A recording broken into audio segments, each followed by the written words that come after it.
Greetings and welcome to another episode of Let's Play Dungeons 2. Right, my orcs have returned to the surface. Let's return home so you can help with the construction of this place. Now, the Tinkerer's Cave is a production facility. And you need... The Tinkerer's Cave was built. It could, however, only be used as a warehouse, as it lacked the workshop that the insidious evil's goblins needed. Quick as a flash, Evil placed a creator mat in the Tinkerer's Cave. A sparkling new creator mat graced the Tinkerer's Cave of the expansion-hungry Evil. A goblin would be able to work well in here, producing toolboxes. A few of these boxes would now be needed in order to invent a trap. The moody Evil waited patiently. Moody? I'm not sure I'm fine with you inventing words like that, narrator. It makes me angry. Enemies have entered the dungeon. Well, that's fine. Alright, so we have some beer stored. This beer hole needs to be bigger though. And here the goblins go and create. They currently have only one trap they can work on. That's fine. They need to create toolboxes. Once you have enough toolboxes, you can create an invention. And depending on how many creator mats you have, the more projects you can have running at the same time.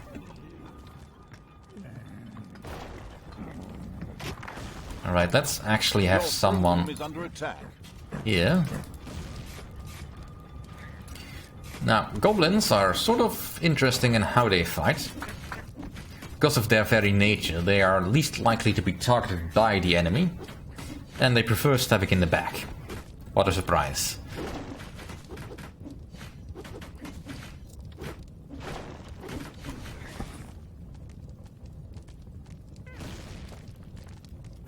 They're effective against ranged attackers, they are unarmored, they are light, and they are melee fighters. They are pretty pants in a fight, but for the most part we'll want them to build these boxes until we can get them upgraded, which will not be for some time. Now currently my Tinkerer's Cave can store 20 boxes, that's fine. Payday. And if I want to fill in holes, I can do that. Because I don't particularly want this cave to be all that expansive.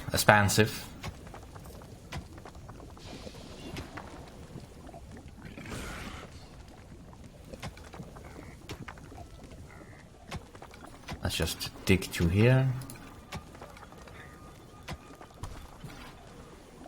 And let's expand my brewery, so we will store a little bit more beer.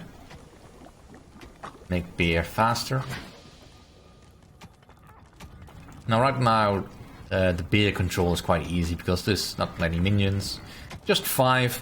One brewery can easily handle that. Now, the solution to keeping your monsters well drunk is not so much dependent on having the biggest brewery you can get, but more about having breweries in the right places, I feel. Because I could certainly expand this and have multiple kettles, even more kettles than is visible here, because it just gives me a bar to scroll them, similarly to how the creator mats work. I mean, it seems you can have only 3, but actually you can have as many as you like, as long as it fits in the room. But often it's just usually easier to just have more stuff done. In any case, the beer is one simple way to relieve boredom for minions, because they do build up boredom if they don't have anything to do.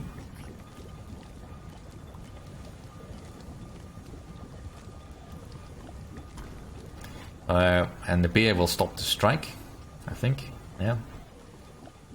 Well, yeah, creatures get angry if they don't get paid.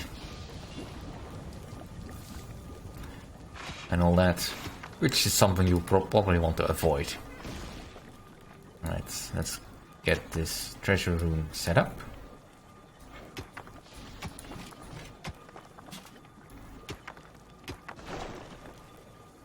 There's some rats. Alright, my orcs can take care of that.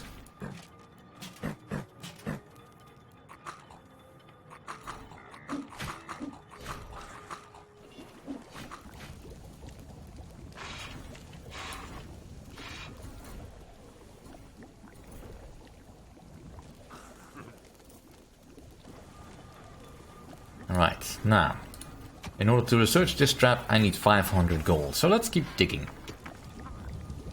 Actually, let's tire another snot if I can. So I'm a little bit underpopulated. I usually like to have at least 4 snots working at this stage of the game. Alright, we're quickly filling up with toolboxes. Yeah, that's something you also have to keep in mind when building any of the production rooms. To always have enough room for storage, not just enough room to build the construction devices.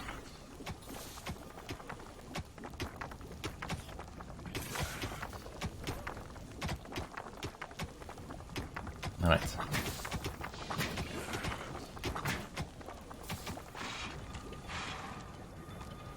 And my orcs are getting bored. They can't motivate the goblins I have. And that's making them a little bit cranky. Not necessarily a good thing. Alright, let's give them an easy pass into the treasury over here.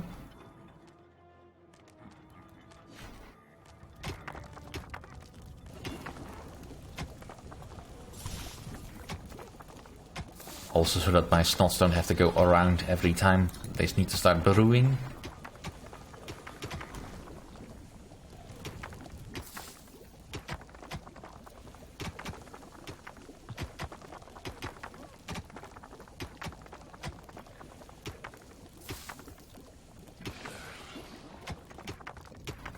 Come on. Yeah, I don't feel the slaps are all that effective at motivating them. It wears off so darn quickly. But oh well. Right. Trap.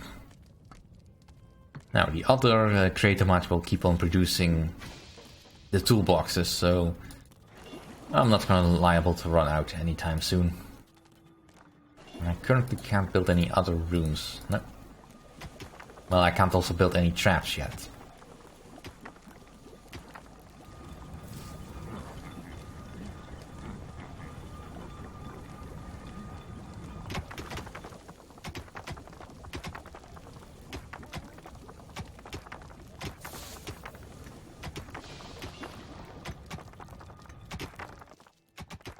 As cowardly as the goblins were, their creativity more than made up for this.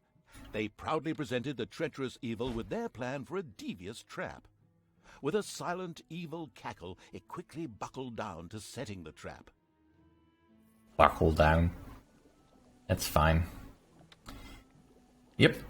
Now, building traps is quite easy. They only require toolboxes. No gold required. Quite good.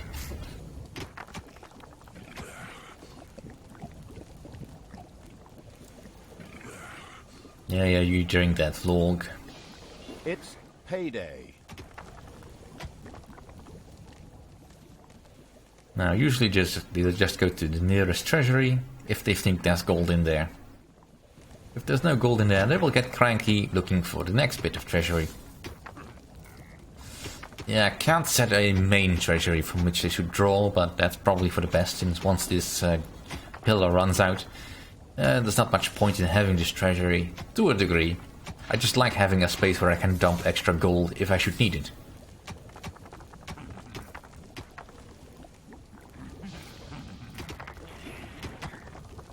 Right, you go motivate someone. Job done. The trap was finished and ready to be found by a hero. This is going to be so much fun. Just at that moment, a particularly powerful dwarf warrior appeared in the dungeon. How had he suddenly arrived at this precise time was indeed most odd, but his presence was more than welcome. He was going to be a guinea pig for the trap. How conspicuous. Even this strong dwarf warrior didn't stand a chance against the treacherous traps and powerful monsters of the invincible evil. he bit the dust. So much for a game of dwarves. The dungeon's defenses were now clearly much improved, but the hunting lodge still remained well protected and impregnable. There was nothing that the ultimate evil could do. The task was impossible. So the evil withdrew, bent and broken, let feelings of revenge ebb away, and instead took up looking after those cute, teeny-weeny trees. What are they called again? Bonsai, yes, that's it. The end. Pretty unsatisfactory, huh? Of course, that wasn't the end. In reality, the indefatigable evil paid the Goblin Cave another little visit. The Goblin leader would hopefully spit out something useful after a few more slaps.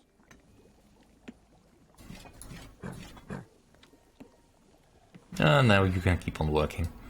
My orcs should be sufficient.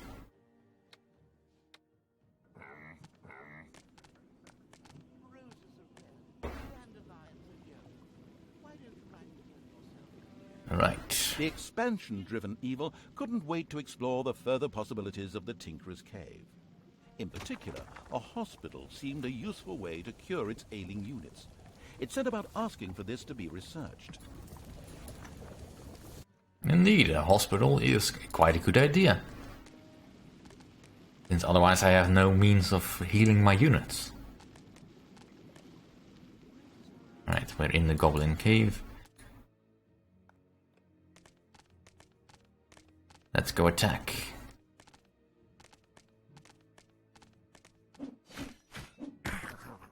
A few hard slaps were enough to motivate the leader of the goblins to help the ultimate evil. As it transpired, there was an old tunnel which had been previously used as an escape route. This connected the Goblin Cave with the vaults of the hunting lodge. The goblin leader voluntarily made a goblin assassin available to the hard-hitting evil to help infiltrate the lodge. The charitable evil had researched the hospital. This would enable its units to quickly recover from their injuries, once it had been built, that is. Nameless goblin leader. Yep, that's indeed true. Right, so now we have an assassin. Who's currently here. Well, that's not much use to me. Let's get my orcs back to the other dungeon where they belong, and let's not get stuck on little doodads. Come on, dude.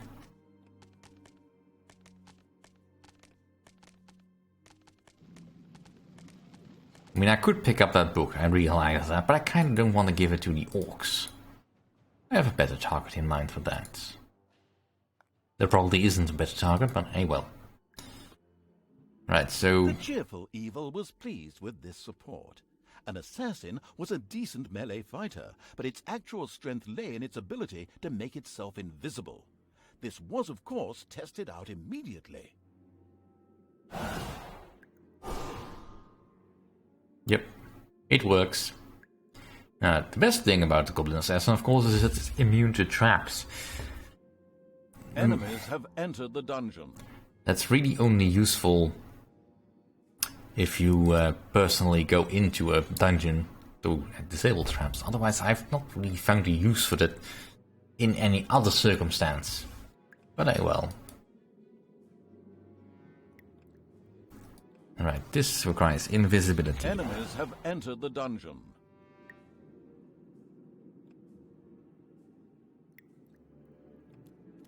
Despite the powerful invisibility skill, it was advisable for the ultimate evil to be cautious.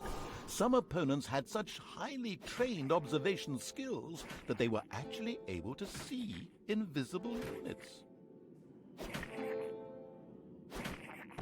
And now they're dead.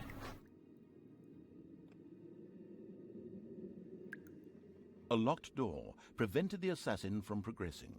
It would have taken a long time for him to have opened it with sheer brute force using weaponry. Thankfully, he had a suitable skill with which he could deactivate doors, and more importantly, traps.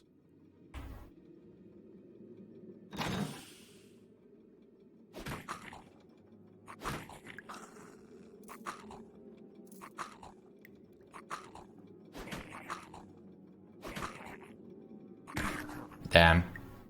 And so the negligent evil promptly allowed the only really vital unit to this mission to die. The Goblin leader sighed and put his second best assassin at evil's disposal.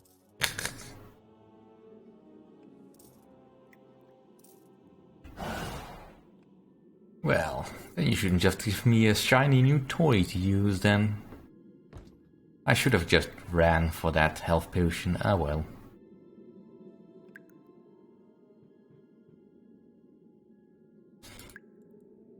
Alright, let's not use up all our energy.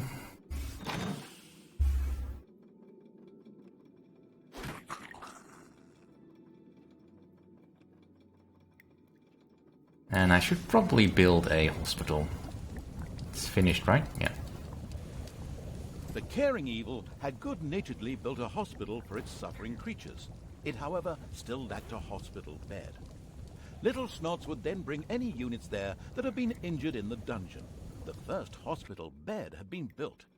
Wounded units could now be healed in the hospital. Little Snots would also be able to bring defeated creatures here, so that they could be nursed back to health.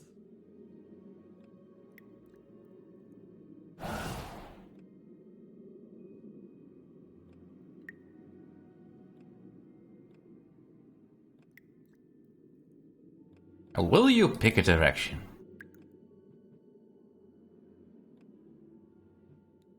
Alright, let's just stay calm and invisible. And go. A Gobobot was being forced to make miserable repairs in the lodge. A brief feeling of what it thought might be sympathy passed through the sensitive evil, but this actually turned out to be a mighty belch. Naturally, it would free the useful Gobobot anyway. Well, eventually, yes. However, we are not going to be able to take out a dwarf warrior, which is effective against light, which is exactly what my assassin is. It is, let's see, we are found effective against ranged attack as well. That would be the archers over here. But let's wait until we have plenty of stuff as a new group of attackers comes in. There are enemies in your dungeon. So there are. Unfortunately, all the enemies here are dumb enough to do that.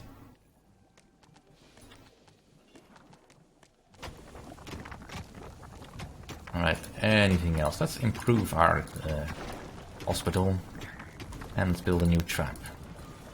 Or research a new trap. Gotta make use of the gold somehow. Luckily, these peasants are absolutely useless in fighting.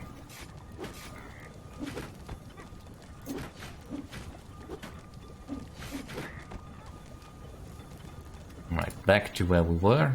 Right, we're almost restored. Enemies have entered the dungeon. Yeah. Alright, now as you can see, the other assassin is gone. That happens if they die outside of the dungeon and you can't bring them back, unfortunately.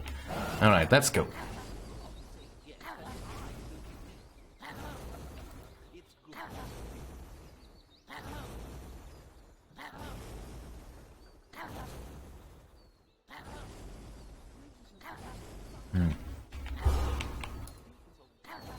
Why can't I not do this?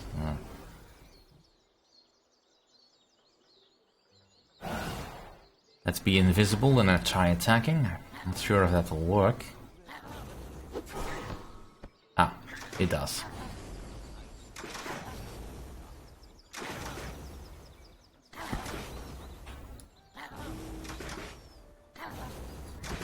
No. The throne room is under attack. Elated by the assassin's attempt at rescuing it, the Gobobot joined the horde and succeeded in showing its tormentors a real hot time. Its ability to more or less ignore ranged damage and set fire to large areas would come in very handy. Yes, indeed, that would be coming in handy. Now, while on the surface, of course, you need to be a little bit careful about what you do.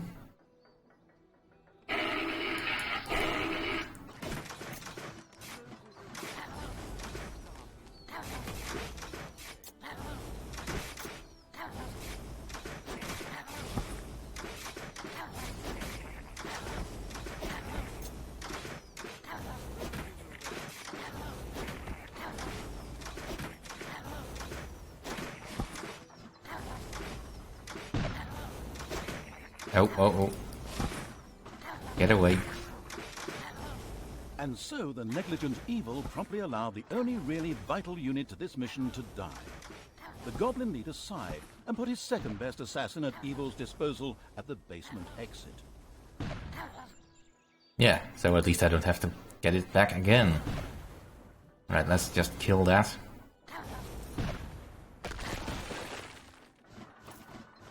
It's training up nicely. But in any case, that's the end of this episode. Thank you all for watching. See you all next time.